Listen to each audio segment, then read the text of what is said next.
Adastra is a sci-fi political adventure with cosmic horror elements and gay romance intended for adult audiences. Viewer discretion is advised. Previously on Adastra. Doesn't this feel good? Yeah. My head slips off the ledge a few times as I doze off a bit, each time waking up before my head can go into the water. Amicus notices the third time this happens. Sleepy? A little. Lean against me so that you don't make the bottom of the pool your new bed. I hesitate. Don't worry, we already share the same bed. Amicus stretches an arm out over the ledge behind my head, not even looking at me as he does. I get the weird feeling that I'm in a movie theater and my date just tried to casually rest his arm on the back of my chair. But my head feels even heavier than the rest of my body, so I give in, letting it rest against Amicus's massive bicep and shoulder. I close my eyes, but then crack them open just a bit to look at Amicus. He seems to be trying to stifle a smile. We've had a few moments like these. At this point, I'm not sure if it's because he likes me or because he sees me as some sort of actual pet, like a cat curling up in your lap. You know, I heard rumors that the Emperor's son was a tail raiser, but honestly, I wasn't expecting you to use this moment as an opportunity. Did you simply want to get your paws on me?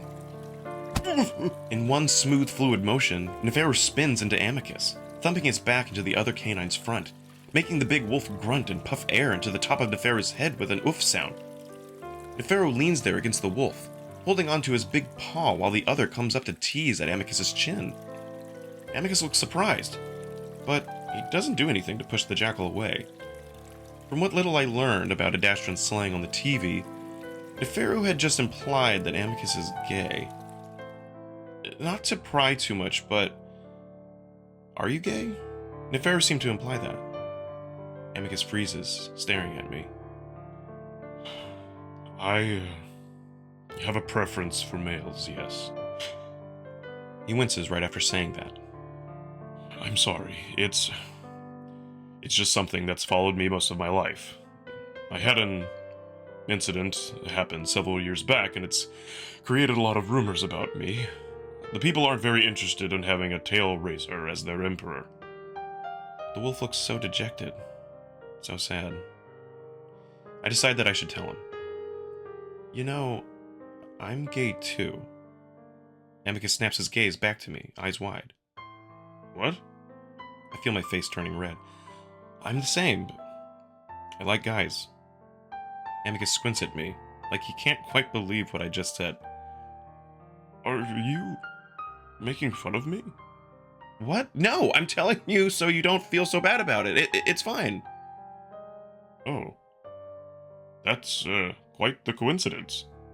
Yeah, it is.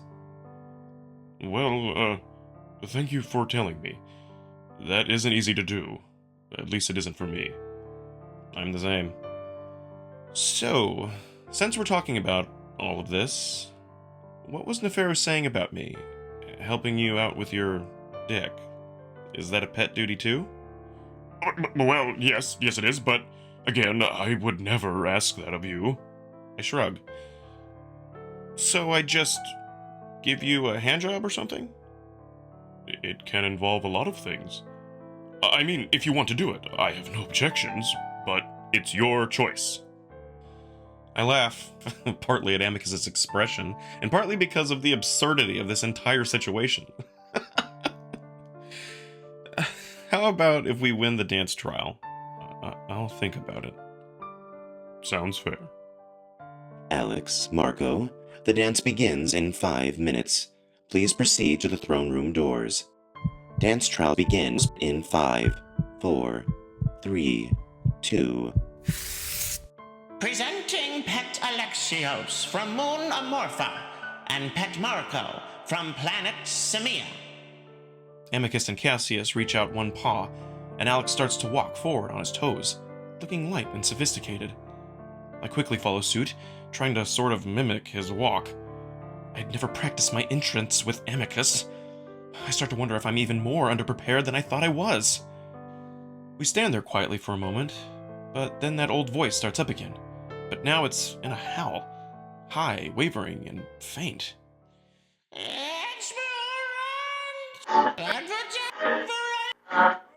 He starts to recite the story in the same how, but it's hard to hear, and now that there are words... Wait, I can't understand it. He's speaking. Oh, fuck. I try to stay focused on Amicus, watching his movements, hoping that I might remember enough of his cues to get through all the movements correctly.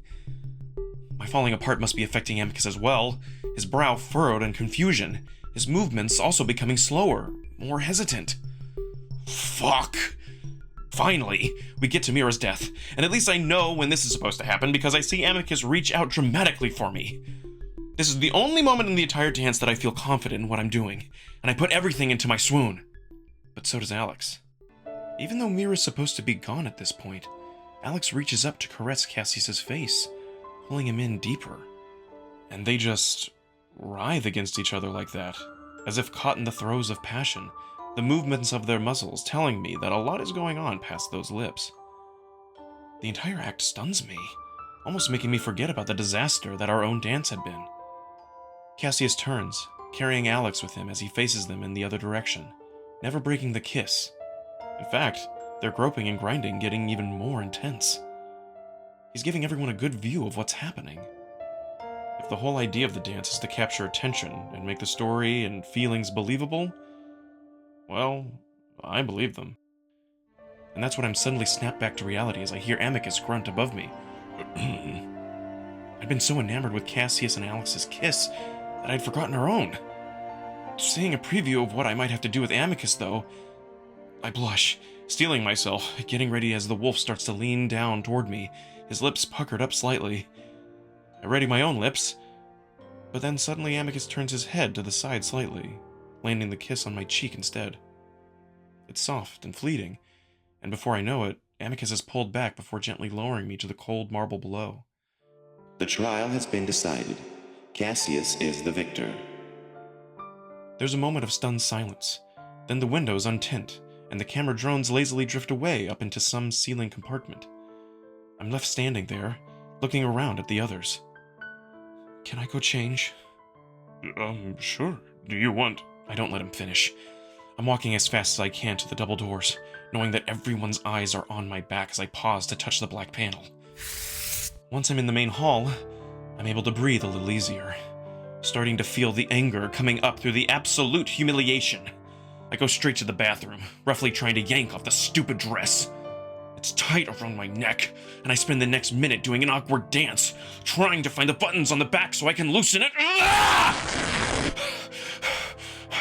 Eventually, I just rip it off before wiggling out of the dress, feeling a little guilty only after I see the beautiful fabric crumpled up on the ground.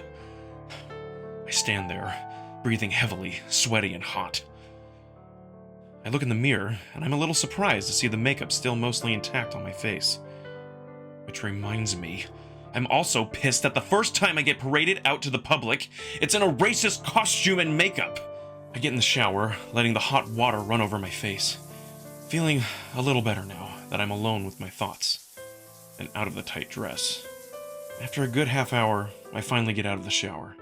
I stand in front of the fence for a bit, enjoying the way it whips my hair around before I pick up some underwear off the hook and tie it on. Finally, I open the door. Hey, Marco, how are you? Great. Really? Sure. Please, I don't want to deal with that mood of yours right now. I just want to talk. You know, I would have loved to just talk like a week ago about this stupid trial. Imagine how much better it would have gone if I'd actually memorized the dance rather than just following cues from you in the song. Which, by the way, isn't a song. You always make fun of Earthlings and our primitive ways, but at least we actually have a variety of music. Oh, and we can actually sing, not those creepy, howling sounds that sound like you're dying. You're upset. No, what made you think that? Stop it, Marco. I'm just as upset and disappointed as you probably are. Was it the cameras? Maybe Kato that made you nervous? What happened? I'm quiet for a moment as I start tying on my robe. Then suddenly Amicus's paw reaches out, grabbing my right hand and yanking it away from my clothing. What? What happened to your paw? I look up and see the wolf staring at the palm side of my hand with wide eyes before turning it this way and that. What? Your skin, it's bunching up. Are you having a reaction to the powder? I stare at him, confused, before pulling my hand away to look at my pruny fingers. No, I was just in the shower too long. My skin does that when I'm wet for a long time. I've never noticed that before. You take short showers. The wolf frowns at me, then snatches my hand up again to stare at the fingers in fascination, even as I try to yank it back. At that point, I feel my mood about to take a turn in one of two directions. Either exploding at Amicus in frustration and anger over everything, or just laughing. And I find myself doing the latter, chuckling at first before letting out a loud guffaw. Amicus gives me a strange look, finally letting me go. Are you sure you're all right? You're worrying me. Remember how you said the lingua has trouble translating some things? Yes, I hear the wolf pause as he figures out what went wrong. Heard nothing but wailing Latin in that howling noise. I had no idea what I was doing. Oh, gods! So, yeah. Marco, I am so sorry. I didn't even contemplate that possibility. It's fine.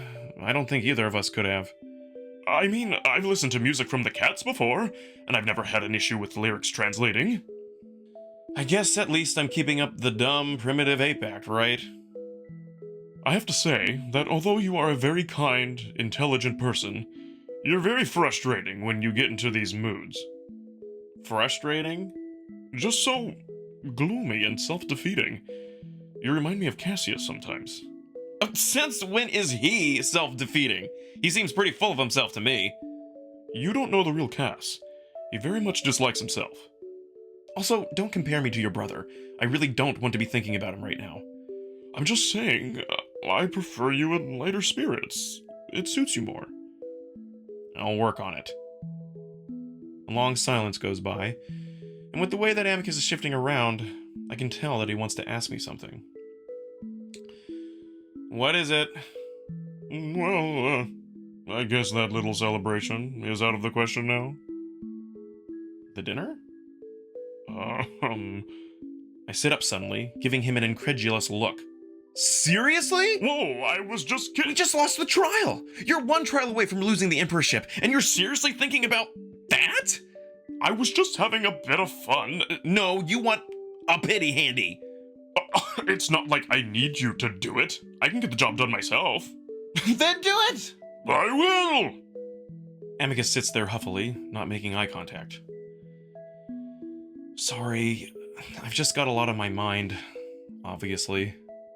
Listen, I know this went much differently than what we had planned, but I will certainly win the next trial. I've debated Cassius many times before.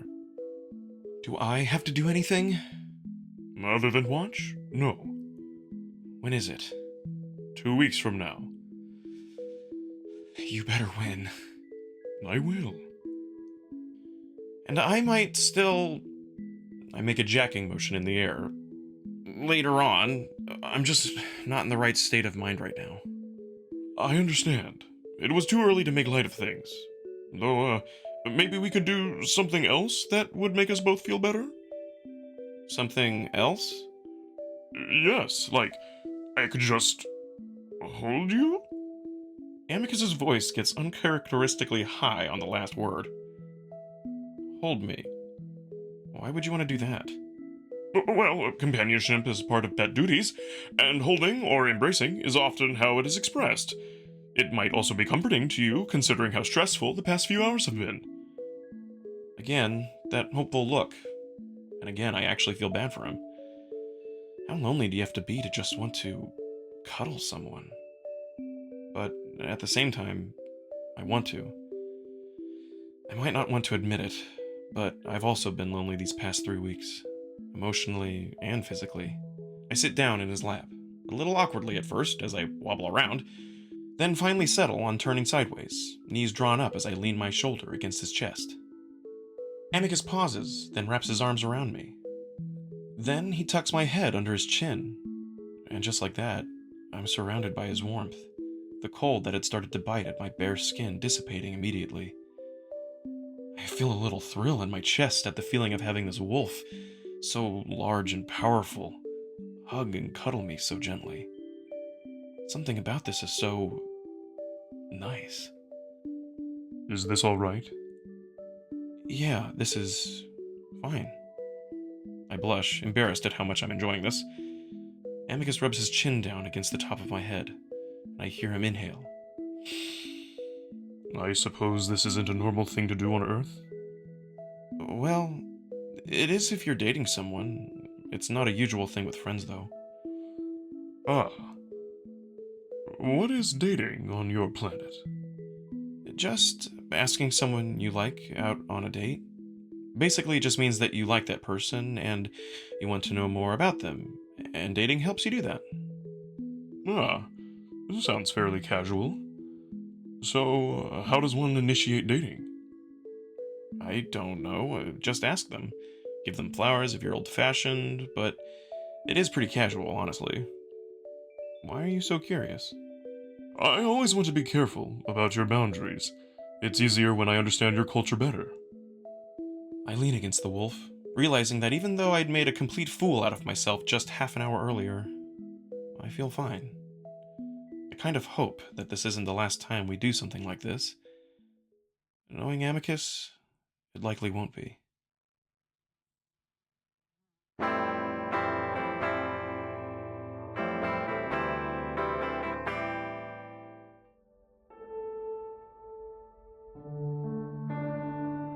Chapter 9 Affirmations.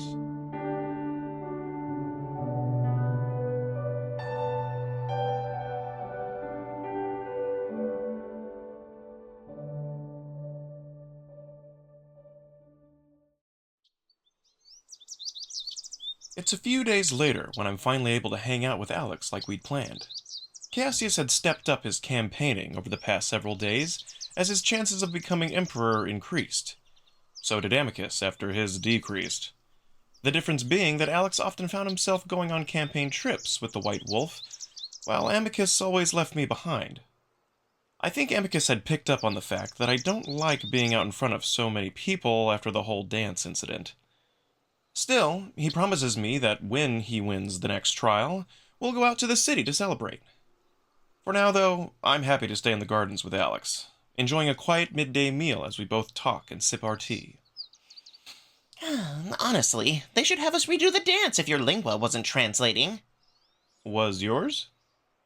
Well, no, but I knew it wouldn't. Wolves never intend for their lyrics to translate over the lingua because it ruins the howl, which they see to be the whole point of singing. I could understand Amicus overlooking that, though. Most wolves never see another sibling species in person in their entire lives. Well, it's over now. On to the debate thing they're gonna do next. Oh, yes. Cassius has been training with the best rhetorician on the moon, Marcus Manius. I notice that he puts a bit of emphasis on the name, and I look over at him. Alex sips at his tea daintily, watching the fountain lazily. He's offered Cassius many tips on convincing the triumvirates. Very useful tips, actually. Is Amicus doing anything similar? I realize then that Alex is offering me information on what Cassius is doing to prepare for the trial. At least, I think he is. Whether that's the case or not, I try to remember the name of the rhetoric guy, knowing I should tell Amicus later. I'm not really sure. He hasn't told me all that much about what he's doing, but hopefully it's something similar. Well, I recommend he study the triumvirates and their cities, if only to find the best way to convince them during the second trial. Yep, definitely offering me information. Thing is, after seeing the way he and Cassius interacted, I wonder if I can fully trust him. You know, Cassius was saying something earlier while I was serving him about a week ago. Did you know he has plans to get rid of the triumvirates? Alex's eyes widened for a moment. Oh, really? I wonder why. Something about it being easier to rule directly rather than through elected officials? Well, that's some radical thinking, isn't it? That's what Virginia said. Well, she's always been rather reasonable, honestly. Alex leans in, lowering his voice. I'd rather she become the Empress, but Unfortunately, the wolves don't allow females to hold positions of much authority, so her chances at the throne are nil. Alex's eyes suddenly widen as he looks over his shoulder. I raise my eyebrows, then look back to see Neferu making his way toward us. I turn around to see Alex looking down toward the ground, his tail lashing around before he holds it in his lap. The jackal stops to stand in front of us. Without a word, he delicately takes one of Alex's paws and bows low to kiss it. Alex raises his other paw to his mouth, blushing furiously. Meanwhile, Neferu just nods at me. "Good day, Alex and Marco. How was your midday meal?" Alex still has his paw to his mouth, so I answer for him. "It's okay. How are you?" "Splendid!" I notice then that he's carrying a bottle in his paw, the glass glinting in the sunlight with his every move. "I was just taking a walk through the gardens this morning when I happened across a shockingly large spider that skidded across the ground at my paws." Neferu sweeps his paw in front of himself, as if showing where the spider ran. "I can't help but wonder if I'm in danger here." Alex finally speaks up then, squeaking with the first syllable. No, they're rather harmless. Their venom is very mild. "Ah, well, that's a relief to hear, Alex. On my home planet, I'd often have to shake my loincloths out before wearing them in case of scorpions." Oh, really? That's terrifying. "It certainly can be, but it's something you get used to." Alex and Neferu smile at each other for a moment, and I frown at the cat, wondering what the hell he's doing. "Oh, yes, I came to give you this." Neferu leans down and holds out the glass bottle, and now I see it's filled with a honey-colored liquid that sloshes lazily in the bottle. "The Buna seed oil I promised. Much better for the fur than the Adastran oils they have for us." Alex reaches out and takes the bottle, blushing again. Thank you, Neferu. I'll use it first thing tomorrow. "And I'll see you again tomorrow to make sure you do." The jackal winks, and I think I hear Alex make a strangled noise in his throat. "In the meantime, would you like to take a walk with me?" Neferu once again extends a paw. Alex coughs awkwardly before reaching out to take it. "Wonderful. You're always such great company. Would you like to join us as well, Marco?" I think back on what had happened in the baths. "No thanks. In that case, I'll see you around the palace." Yeah, see ya, Marco. Neferu offers his arm to the cat, and just like that, they're off into the gardens, disappearing around the many bushes lining the footpaths. I stare after them, a bit confused, still unclear on what exactly the jackal is doing. I'm also reminded that I need to ask Alex about why the hell he told Neferu about my intelligence. Only problem is, I don't know how to do that without seeming suspicious. Technically, there isn't a reason why it's supposed to be a secret, and I feel like bringing it up will only give the cat reason to dig more deeply. As I'm wondering all of this, I notice a shape in the bushes, near the ones that Alex and Neferu disappeared behind. Then I see a flash of red, and maybe an elbow poking out. "What the—" Amicus? I yell out in his direction, and I see the wolf jump, suddenly coming out from behind his cover. "Yes, I was just having a look at the roses." The wolf walks toward me, his paws behind his back. I raise an eyebrow at him. "Were you spying on us? Were you trying to avoid Neferu or something?" Amicus ignores me this time. "How was your day, Marco?" Okay. I try to look around the wolf's side at whatever he's hiding behind his back, but he turns accordingly to keep it obscured. "What are you doing?" "Well..." Amicus takes a deep breath, and I feel myself starting to get nervous. Then he goes down to one knee. "Marco, over the past few weeks I've come to enjoy your company immensely." My mouth drops. "And over the past few weeks, I've come to realize that we share so much in common in terms of our goals and desires." Amicus gives me a coy smile at that. "What are you—" "So I decided that I should take the next step, to make you feel more welcome and to show you how much I appreciate your kindness and understanding. The wolf suddenly swings his paws to his front, revealing what he'd been hiding. It's a bouquet of purple flowers, lavenders to be exact, along with several smaller white flowers sprinkled into the mix. Marco, will you date me? I stare at the wolf, still taking in the presentation he'd just given me. My mouth still hangs open, and I make a few sounds as I try to form a coherent sentence to respond in my mind. Ah, I probably messed that up, huh? Well, hopefully the message came across clearly. What do you think? I'm stunned. And that's good? Amicus, what is this? I did something wrong, didn't I? Well, I mean, did you mean to do it? The whole thing is crazy, but Amicus's demeanor doesn't really match with the proposal he'd just made. Did I mean to ask you out on a date? Well, yeah, did you? Yes? Now the wolf is really fidgeting, tugging at his cape nervously as he lowers the bouquet to hang limply at his side. I have an odd butterflies in the stomach feeling that won't seem to go away. I don't know what it means, but I try to ignore it. The wolf suddenly deflates, looking dejected.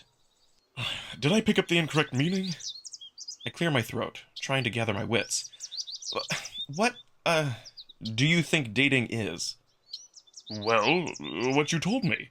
It's a relationship status that enables you to become closer, learn more about each other, along with normalizing physical intimacy. Well, he seems to have it down for the most part. The part that I'm having trouble with, though... Well, people that date also tend to have, I guess, feelings for each other. Well, yes, I have very friendly feelings towards you, and I want to make you more comfortable around me, especially when it comes to physical intimacy. Isn't that the point of dating? I sigh, realizing I hadn't explained it well enough. But then I hadn't realized that Amicus was planning to do this either. Well, usually people don't do it unless they love each other. My voice gets quieter and quieter over the course of the sentence, until Amicus has to poke his ears forward to hear me. Love? Yeah. Oh. Amicus stands there a moment, before the insides of his ears turn bright red. You said it was casual! The wolf raises his voice, the sudden increase in volume making me jump. Well, it is. I mean, you don't necessarily have to be in love to date, but the intention is usually to find love. Oh, dear gods! Was your intention just to humiliate me after the dance? What the hell are you talking about? How was I supposed to know you were planning this? I think me asking those questions had made it fairly obvious. You assume way too much. Clearly.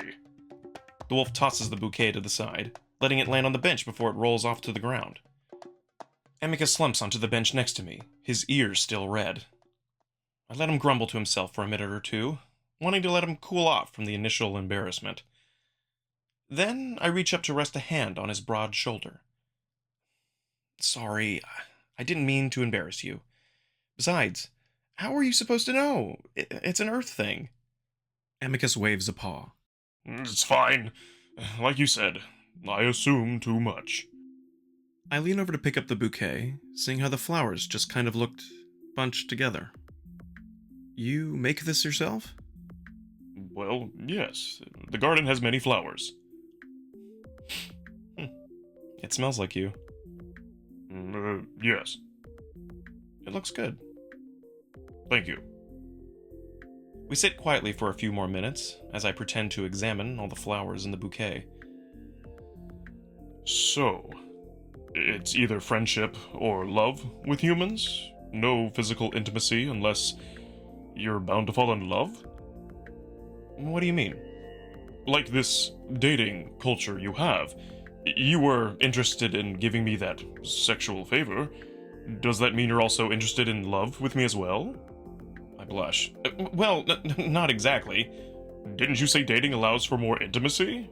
But dating is also meant to look for love? I sigh and set the bouquet aside. Things are changing, becoming more casual. I say the word carefully, and Amicus snorts. But I guess the term you might be looking for is, friends with benefits. Benefits? Friends that have sex, basically. Ah, I see. We haven't done that, though. No, but I'm not gonna make you date me just to get a handjob. Amicus scratches behind his head before looking away again. Once again, I find myself feeling bad for him. Listen, if we weren't having this whole... I lower my voice. Illegal space adventure, I might say yes. What? Really? I said might. Oh. Really? I think you're missing a key word there. I think I understand. Ugh, I find myself turning red again, wishing I'd kept my mouth shut. Well, maybe I might as well. Well, you already asked. Without knowing the full meaning. I try to think of something else to change the subject, knowing that my blush is clear as day to the wolf, and that he's very much enjoying it. Anyway, Alexios told me that Cassius was training under a rhetoric person? Marcus Manlius or something? Amicus suddenly frowns. Marcus Manius? Really? I think that's what he said. Damn. Amicus's tone is that of awe. Is that bad? It's simply surprising. He's the most famous Adastran rhetorician there is. Should I be worried? No. In fact, now that you've told me, I'm in much better shape. I now have an idea of what style he might use, so that will make it easier to counter his points. If you're sure. Of course. Now, come to my room to help me practice, just to make extra certain I'll win. We get up and walk back to the palace through the gardens, leaving the bouquet of flowers behind on the bench. Amicus seems to have gotten over his embarrassment about the whole incident pretty quickly. It's just like him to be able to do that, actually. In fact, we're laughing and talking just as easily as we always have, the wolf nudging me every few minutes to punctuate something he says, each one causing me to stumble. Anyway, Cass tends to stutter over his words in front of large crowds. Not much a rhetorician can do about that. The wolf reaches out a paw, pressing it to the black square. Besides, what exactly is he... Amicus and I stare in surprise as Cassius stares back at us, with what looks like even more surprise. Then his eyes narrow. Excuse me. He tries to move around us, but Amicus blocks his way, growling. What the hell are you doing in here, Cassius? Amicus seems to reserve his actual yelling only for Cassius, so it makes me jump when I hear it. Cassius collects himself quickly, despite Amicus's intimidating snarls. Not much of your business, is it? If you're in my room, then it is my business. What are you doing? The wolf starts to advance on Cassius, stopping just feet away. Move, Amicus, otherwise I'm calling Cato. Amicus eyes Cassius closely, then finally pulls back, folding his arms. Snooping around to find something that might give you a chance in the trial? I can tell you now that you'll be coming up short. Obviously. You've nothing to offer to help me win. Then why come here? Cassius ignores the other wolf, walking past Amicus before passing by me. He turns then. And you know, I shouldn't be worried after the pitiable display you and your pet put on. He turns to me, and I can't help but frown at him. As stupid as he is ugly. I know that Cassius is just trying to get under Amicus's skin. He knows that he cares about me. But as Cassius reaches out to brush my chin with a paw, I can't stop myself from batting it away. Cassius's eyes widen then, and I see his paw draw back. I flinch, but immediately Amicus is there, reaching out to grab Cassius by his cape. The smaller wolf is pulled back from me, but Amicus doesn't stop there. As Cassius stumbles past Amicus, the bigger wolf swings his paw, smacking Cassius square in the nose. Cassius immediately goes down on his ass, at which point I hear another sound. Amicus and I stare down at the smaller wolf as he sits there, stunned. Then he suddenly scrambles up to his feet, a paw to his rear. Amicus, you bastard! Tail-raising lover of ass! I take a step back as Cassius practically sprays blood from his mouth. Amicus pulls me to his side, eyes narrowed, but I can feel his heart hammering against my shoulder. I'll throw you both in the dungeon for that! I'll have him executed when I'm emperor! I see tears start to spill out of Cassius's eyes before he turns and stumbles out of the room. his tail hanging limply to the side.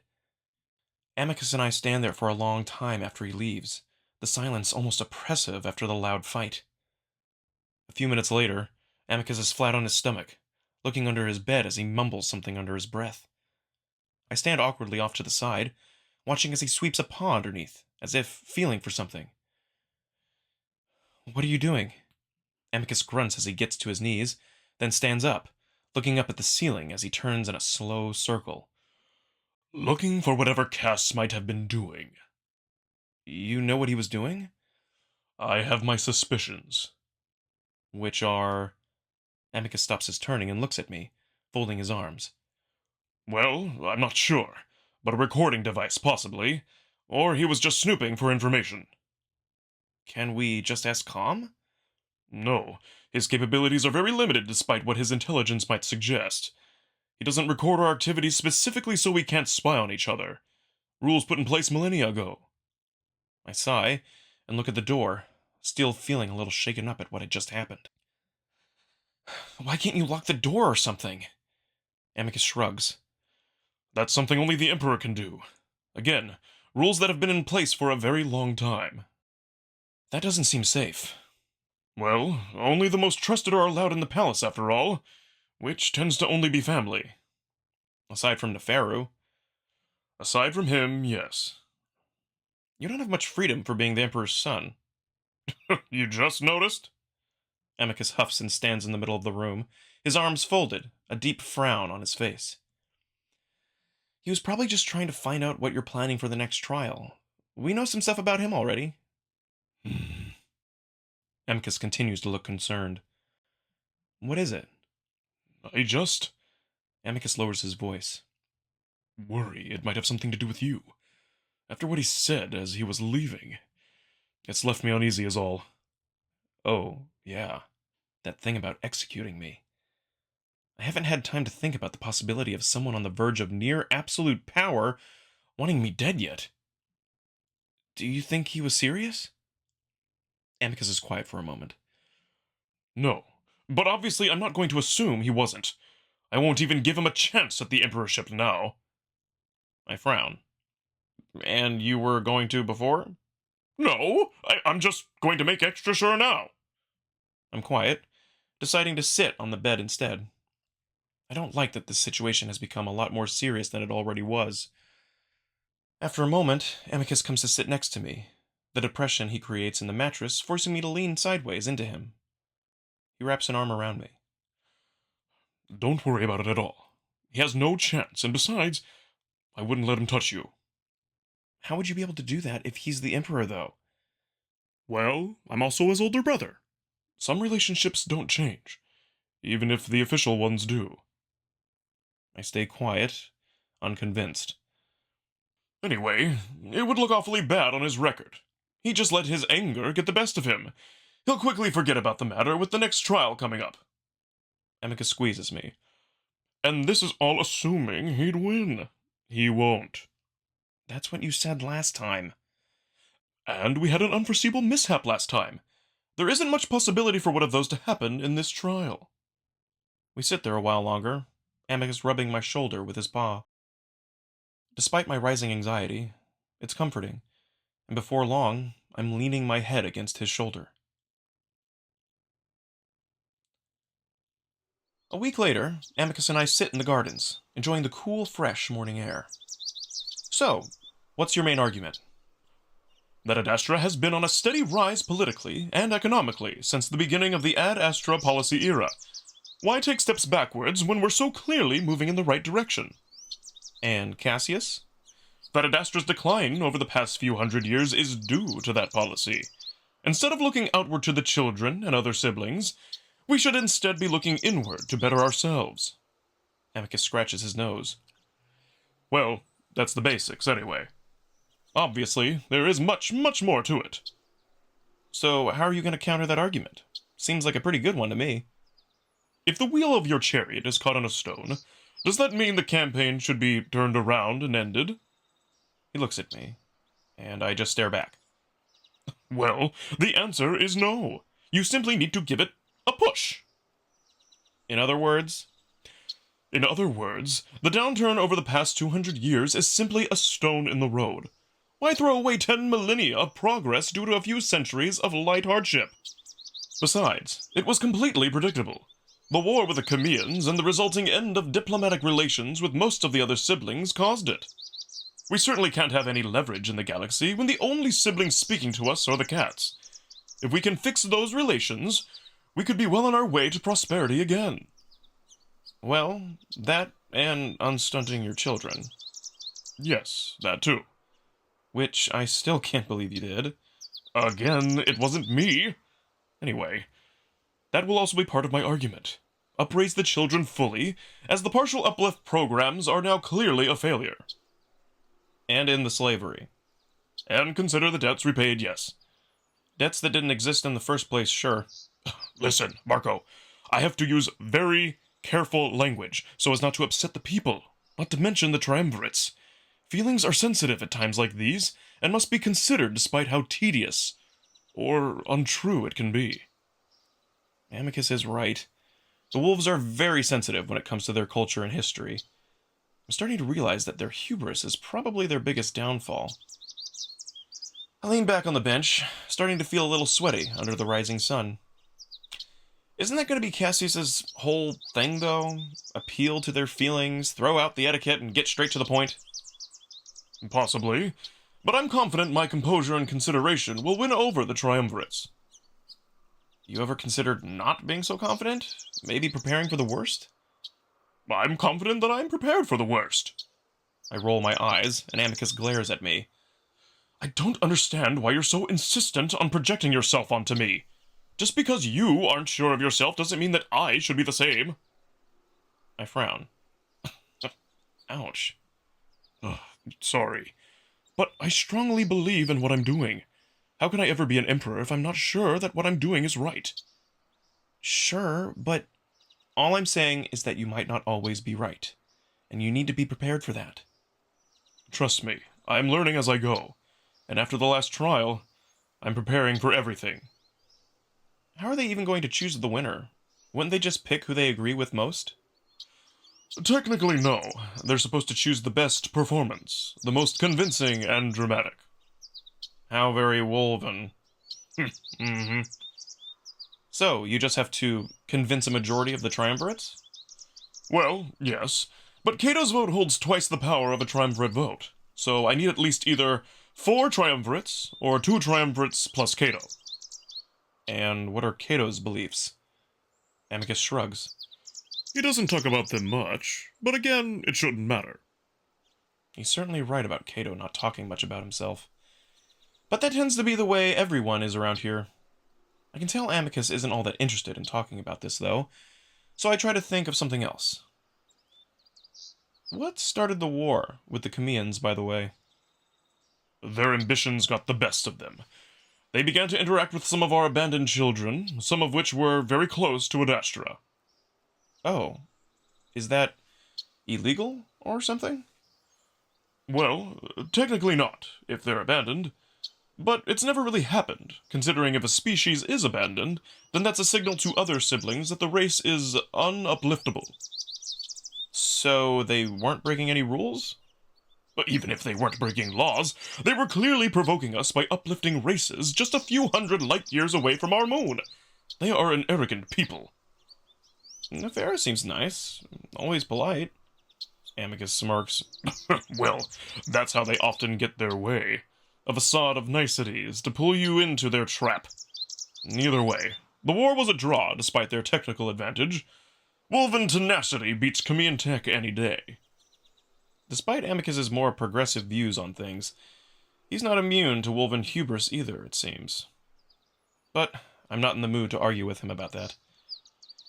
You know, Neferu reminds me of a culture on Earth. The Egyptians. I wonder if they uplifted there too. Amicus looks down at me, then snorts. More likely they just share simple aesthetics. Your people being uplifted twice while having no knowledge of the Galaxius is impossible. The Chemians rarely abandon anyway. Actually, I don't think they ever have. They tend to have the best of luck. Amicus stretches. Honestly, though, this talk is boring. This is my only day off before the trial next week. We should be doing something fun. Like what? Amicus looks around, then grins. Want to practice Pugnu with me? Ha, no.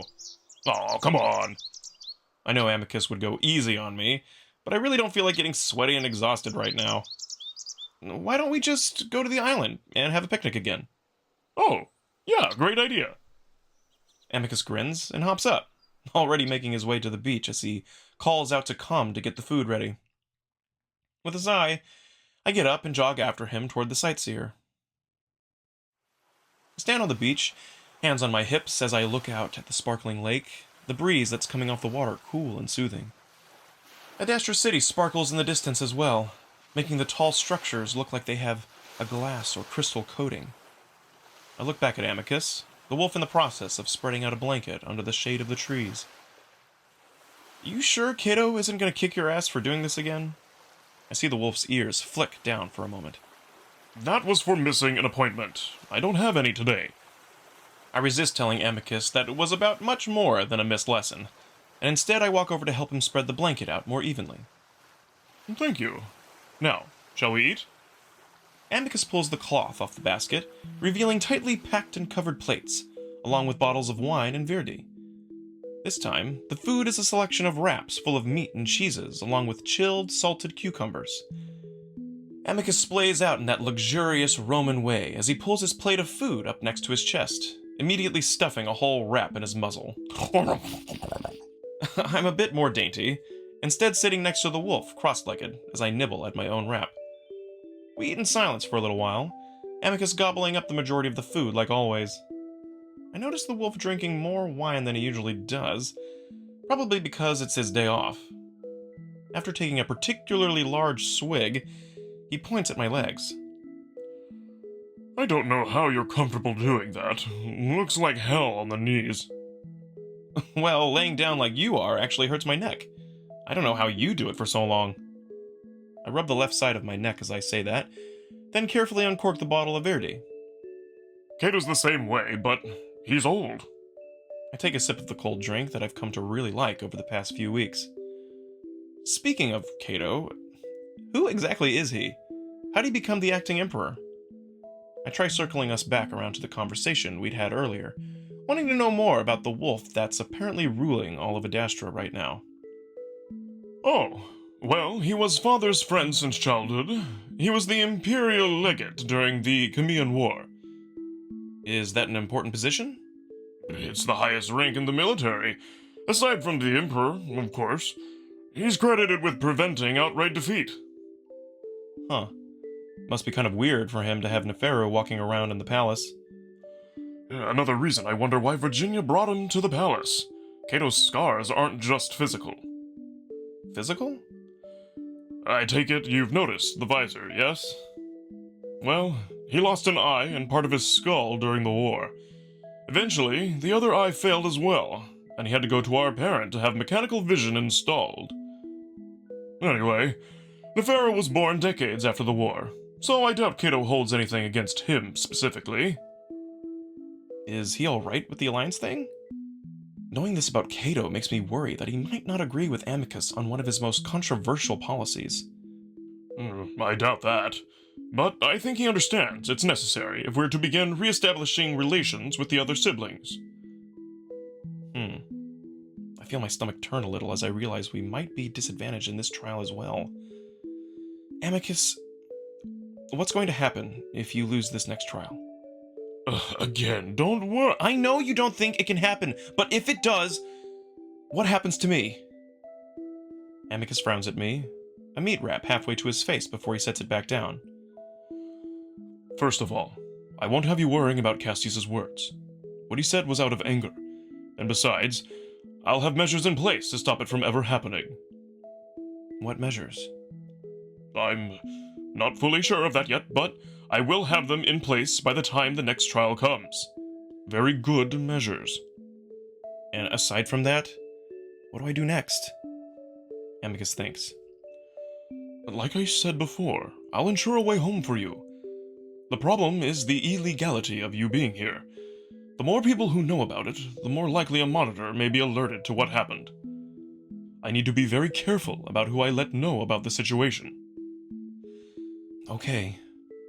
I look down at my food, suddenly having lost my appetite. Amicus sighs, sounding annoyed. Come on, Marco. This is likely going to be your last few weeks here. Stop focusing so much on what's unlikely to happen. Let's enjoy ourselves a little bit. The wolf suddenly sits up, brushing the crumbs off his fur before swigging down more wine. Come, let's practice combat. What? I said I didn't want to do that.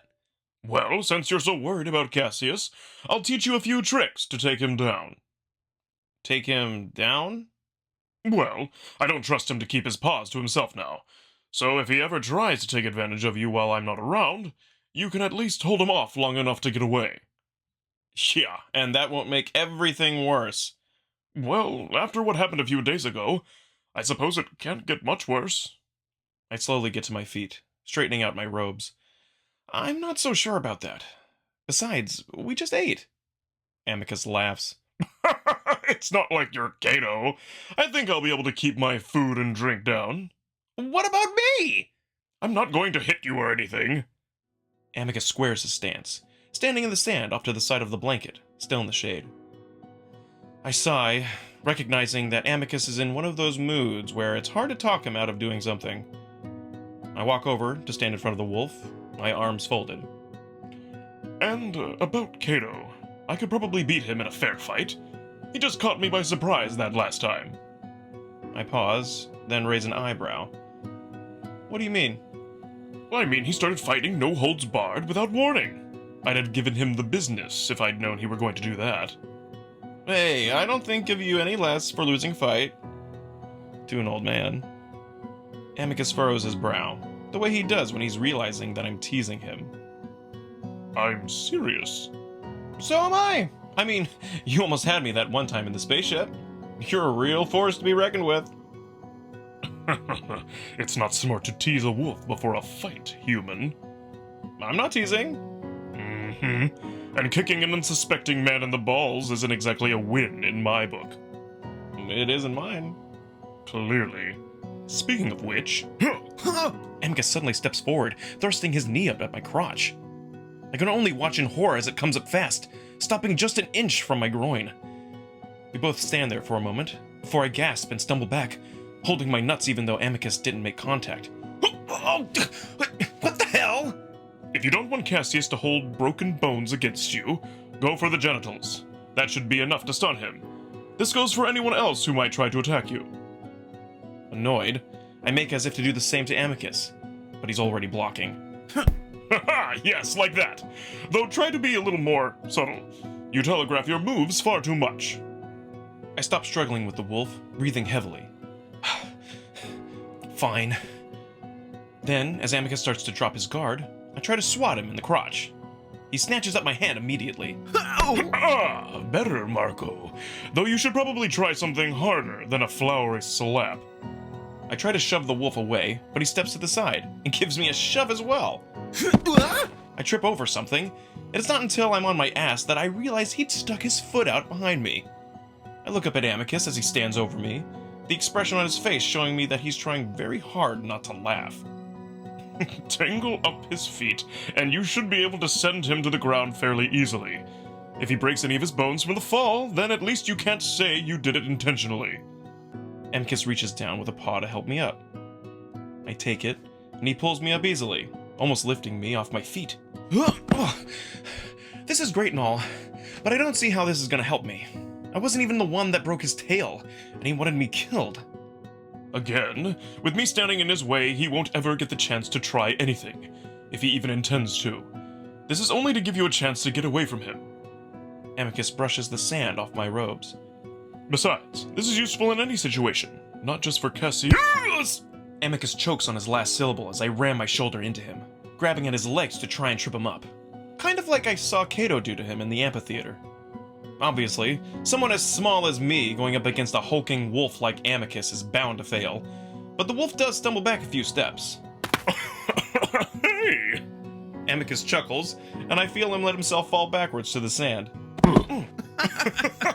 It reminds me of the last time we'd wrestled on the beach, except now I end up on top with my fall cushioned by his body. my face bouncing against his massive chest. Amicus grins at me. Not bad, not bad. With a little more force, you might be able to knock down someone as small as Cassius. I pin the wolf down, my hands on his shoulders. Oh, please. I knocked you down fair and square. This time I'm the one to yelp on my last syllable, Amicus easily reversing our positions as he rolls us both over. I find myself staring up at the wolf, his massive paws on my shoulders, his knees spread to either side of my thighs as he's careful not to rest his weight on top of me.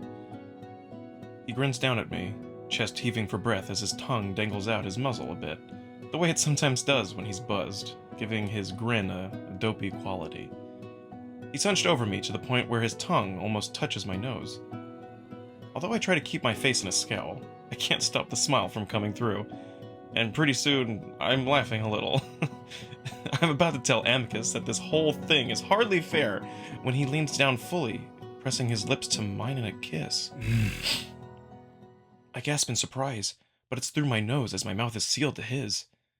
My eyes are wide, his closed as he presses harder against my lips. As he bent over me, his paws left my shoulders to instead hold my head steady, one paw against my cheek, the other cupped around my head, his whole body huddling around my face. I don't move, not hugging back, but not turning away either.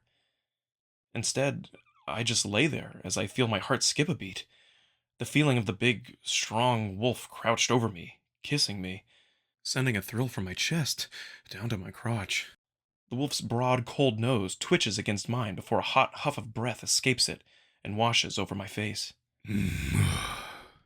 At the same time, Amicus suddenly rolls off of me, our lips parting just as quickly as they'd connected as he flops to the side on his back, mirroring my spread eagle position.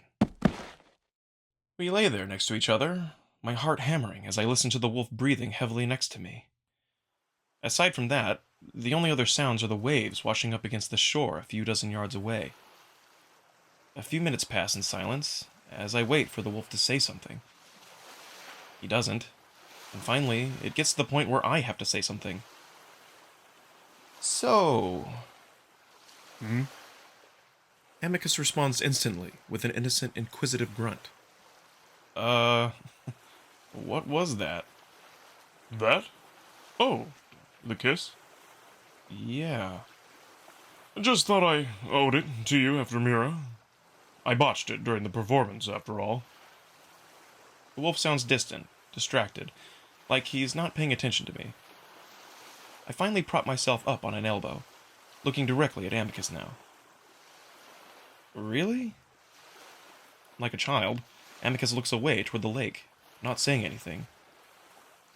I wait a while longer, giving him a chance to respond, a chance he doesn't take. I sigh. Talk to me. What is there to say? I frown. A lot. I'm kinda confused, honestly. A big, huffing sigh, then... I like you, Marco. Quite a bit, in fact. I know, I like you too. We'd technically confessed our feelings to each other when Amicus asked me on that date, but only technically. Are you drunk?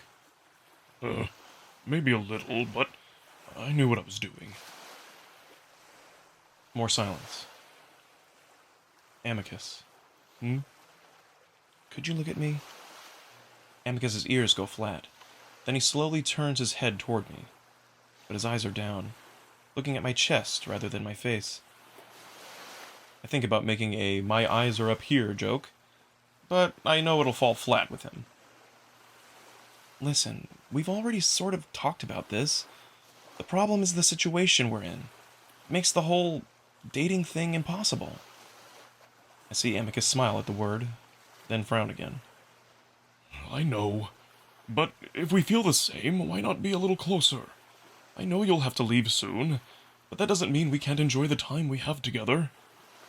Sure, but I think that'll make saying goodbye a little harder, don't you? Maybe. But we'll find a way to see each other again. What he's saying makes sense, but this whole situation has red flags all over it. Having feelings for my abductor in a situation that's completely illegal is so wrong in so many ways. Amicus is talking about it like it could be an innocent fling, but this feels like more than that. The wolf has the same dejected look he'd worn when he'd came out to me a few weeks ago. So, I reach out a hand and rest it in his paw. He looks at me then, ears still low, but his expression hopeful. Everything's just so messed up and complicated. Yes, I'm sorry. I shouldn't have kissed you. Maybe not. I swallow. But I liked it. Amicus snaps his eyes back up to look at me. Really? Yeah. The wolf lets out a huge sigh of relief. Oh, you didn't kiss back, though. It worried me that I'd made a mistake once again. I was surprised is all. And what do you mean, once again? The wolf seems to contemplate something, then turns on his side too, finally facing me. About 5 years ago, I shared my first kiss with another male. Oh? At the time, there were rumors that I'd performed poorly with a female my father had arranged me to be with. Oh. Amicus's ears turn red. Anyway, so this male approaches me during the summer festival. He was the son of one of the triumvirs of Tricely. He made it very clear what he wanted from me. He kissed me on the balcony while a covert drone recorded the exchange. It was broadcast on the information channels the next day. I frown. Why? Amicus shrugs, looking down at the sand. The triumvir had a past grievance with my father. He used mine and his own son's sexual preferences to get back at him. What happened then? Well, father used his power to shut down the networks, along with banishing the triumvir and his family to Anchorus. Amicus nods up at the sky where Anchorus looms monolithically in its faded, chalky gray. It was an unpopular decision, but father felt it had to be done. Obviously, it's left me a bit worried about kissing and pursuing other men. I squeeze his paw. Well, you don't have to worry about that with me, obviously. I don't know anyone here, and I'm trying to stay out of other people's business as much as possible. I know. Amicus squeezes back. I'm still sorry, though. I should have asked, or not done it. You're fine. Another stretch of silence, and I get the feeling that Amicus is waiting for an answer, which he confirms with what he says next. So, if you're fine with it, did you want to date me? Amicus says the foreign word very carefully, and for a moment the lingua skips a beat in its steady translation, allowing him to speak the word unfiltered. It's still his voice, but the heavy accent that comes through is surprising, even a little sexy.